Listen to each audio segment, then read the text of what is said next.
HOA Karen tried to claim my private island. She didn't know I'm the county sheriff. She didn't show up angry. She showed up confident, clipboard in hand, papers ready, and she spoke like my island was already hers. That was the moment I realized this wasn't a misunderstanding, it was a power grab. I bought the island because my life had been loud for a long time.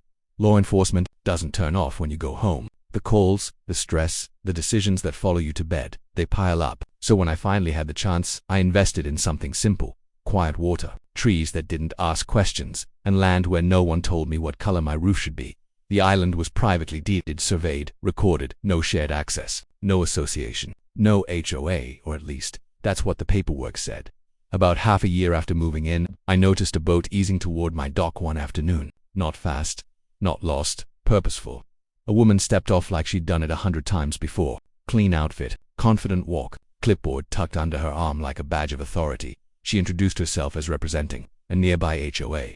Before I could even respond, she told me my island fell within their managed waterfront zone and that the HOA board had approved enforcement. She talked about dues, about violations, about compliance. Not once did she ask if she was right.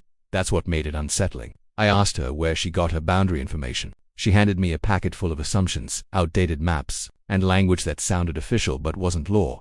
I could have shut it down immediately. Instead, I listened, because this wasn't just about land, it was about how easily people misuse authority when they think no one will challenge them. When she mentioned possible seizure for non-cooperation, I finally stopped her.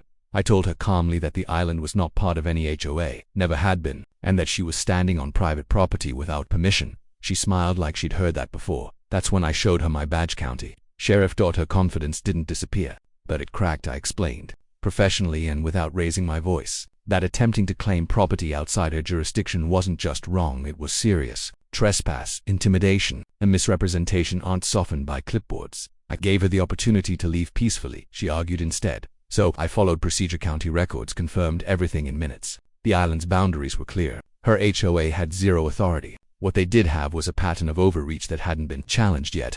She was escorted back to her boat. Later that week I received a formal letter from the HOA's attorney. Not aggressive, not demanding, careful. They acknowledged the error, promised corrective training, and assured me no further contact would be made. They were right about one thing: they wouldn't make that mistake again. The value in this story isn't revenge. It's awareness. Too many people assume authority is real just because it's confidently delivered. Too many homeowners comply because pushing back feels exhausting or intimidating. But ownership matters, documentation matters, and knowing where authority actually ends matters most of all. Today, the island is quiet again. No unexpected boats, no paper threats, no invented rules. Just peace earned, protected, and legally undeniable.